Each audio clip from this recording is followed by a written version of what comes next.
Hello guys, good morning, જય શ્રી કૃષ્ણ બધાને. So guys જો અત્યારે વાગ્યા છે સવારના 9:30 વાગ્યા છે અને વાતાવરણ આજ મસ્ત મજાનું છે. સવારમાં વરસાદ આવી ગયો, વરસાદ તો ચાલુ જ હોય આમ તો, પણ મારે પર્વની મોર્નિંગ હવે થઈ છે 9:30 વાગે.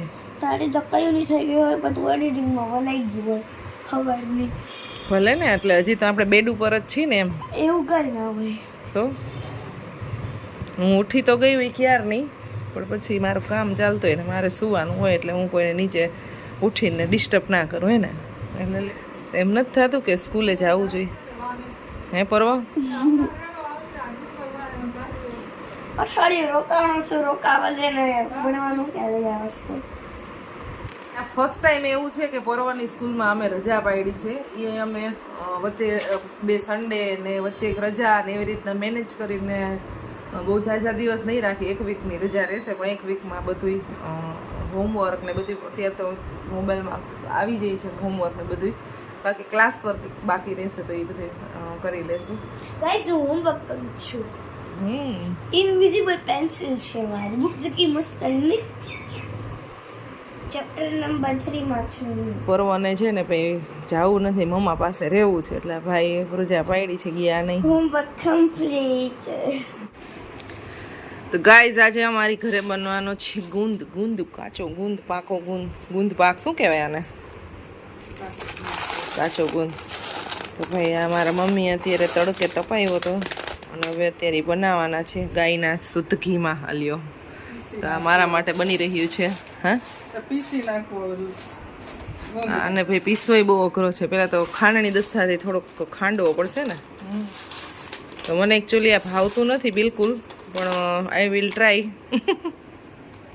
ફરજિયાત ખવડાવવામાં આવે છે એટલે ખાશું આપણે, અને પછી આ પૂરો થઈ જાય ને એટલે પછી પાછો બીજો ખાવાનો છે. ભાઈ કે વિદ્યાવાળા બેન રોકાણા છે, એ આરામ કરવા વસ્તી રોકાણા નહીં. કપડું લેવા કહેતી ને તો ટોપરું ને ઓલું હળી તૈયાર હતી, પછી નો લીધી. વ્હાઈટ કોલ એવો તો ટોપ પર એ સારો હોય ને આમાં તો તેલ લાગે. પરફેક્ટ જોઈએ મારા મમ્મીને બધું. તો ગુંદ તો ઉપલેટાથી મંગાવી લીધો. ગુંદને ડાયરેક્ટ છે ને પીસીને તો આ તો ચકરી તોડી નાખે, એટલું એકદમ હાર્ડ હોય. તેના માટે પહેલાં છે ને અહીંયા ખાંડની દસ્તામાં ભૂકો કરે છે. ડ્રાય ફ્રૂટ કટિંગ થવા માંડ્યું છે, બદામ પીસાય છે આમાં.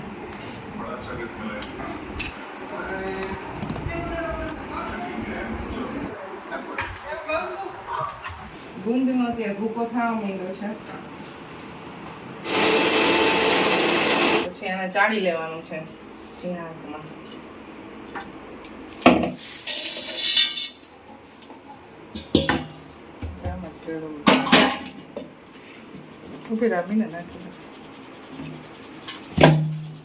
તો ગુંદ પાકની આજે આપણે છે ને પ્રોપર રેસીપી આપી દઈ. તેના માટે લીધો છે ઘઉંનો જાડો લોટ, જે ભાખરીમાં યુઝ કરીએ.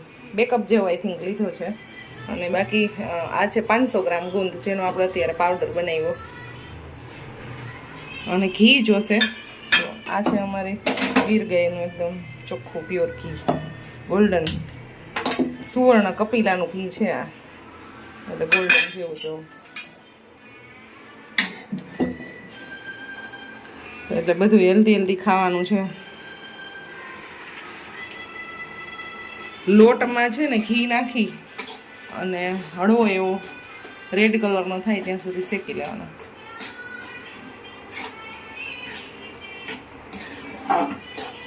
પછી તો આની અંદર ઘી જાજુ એવું મિક્સ થશે. અત્યારે શેકવામાં માપને એવું નાખવાનું.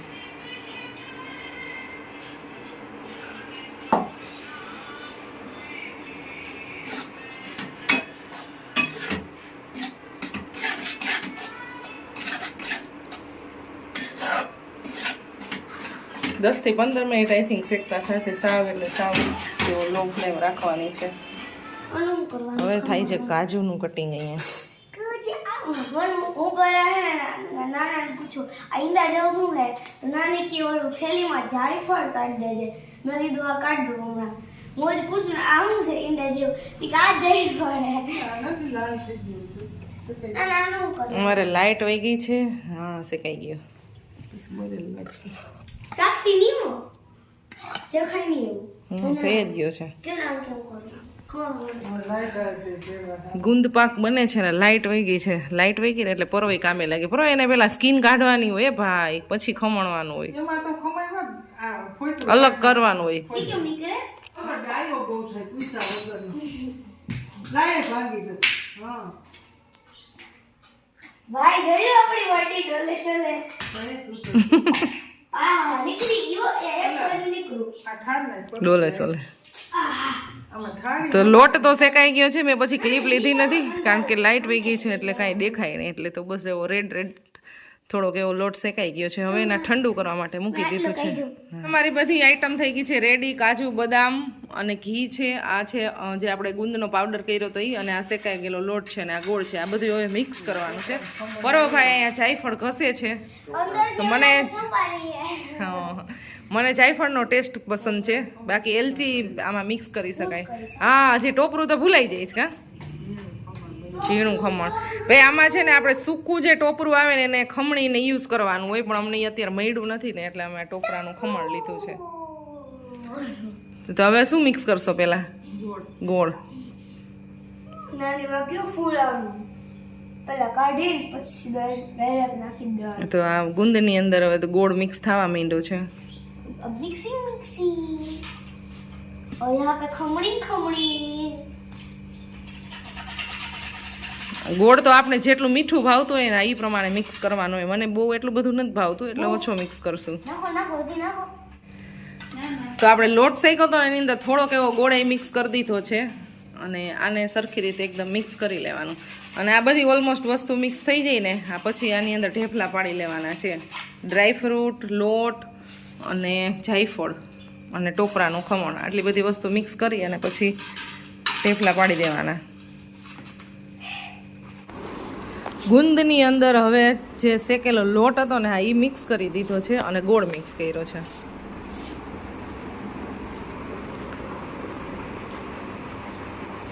તમને ભાવે છે બેન? બહુ ભાવે? હા બસ હવે થોડાક ટાઈમ પછી ખાવાનું જ છે આજ. ખાતા રાખજે, ખાઈ લેજે એટલે મારે પાછળથી ન ખાવું પડે. ટોપરાનું ખમણ મિક્સ કરી દીધું અને ઘી કરવાનું.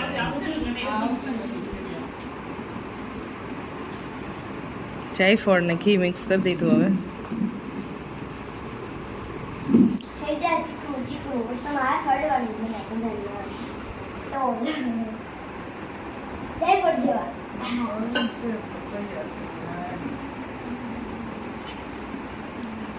પ્રોપર રેસીપી શીખે છે બેઠો બેઠો નાની પાસેથી.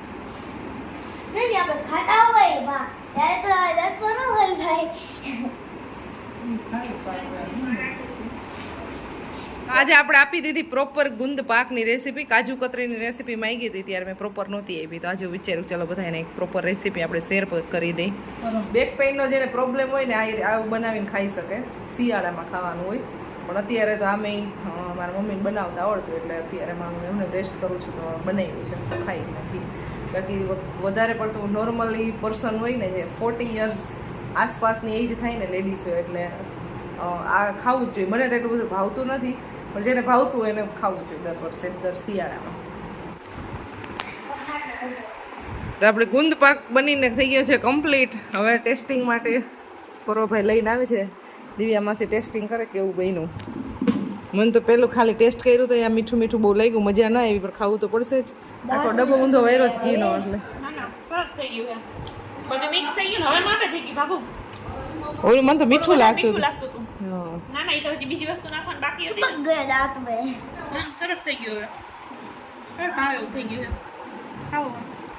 ગુંદ પાક થઈ ગયો છે આપણો રેડી, મસ્ત મજાનો ને ટેસ્ટ એકદમ સરસ છે. હા ઓરિજિનલ ઘી હોય ને હા, ઓરિજિનલ ઘીનો ટેસ્ટ સારો આવે છે. નહીંતર આપણે જાજુ ઘી નાખીને તો આપણે ટેસ્ટ એટલો ભાવે નહીં, ઓછું રાખવું પડે. અને આમાં ફૂલ ઘી એટલે નહીં.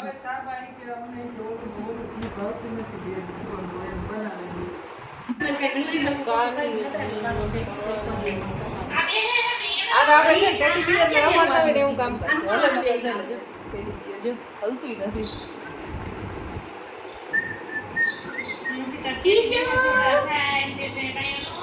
ટીશુ કઈને મજા આવે ચીસુ પિંક ફ્રોક માં કેવી ક્યુટ લાગે છે જો જો ડાયો દીકો હે ડાયો દીકો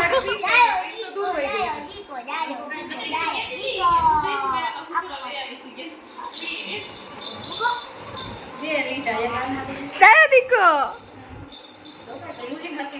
ક્યુટી એ ક્યુટી ઓર્ડર ગોઈંગ કે મસ્ત આવી દીધા યાર મીનાબેન પરવાને પરવાને જલન થઈ હે મીનાબેન પરવાને જલન થઈ હે ચલ કુકડો હોતું એકદમ ચલ કુકડા નોખ લાગી જાય મૂકી દે પણ પરવા પરવા બે વિચાર ચલ કુકડો માર તો નથી એ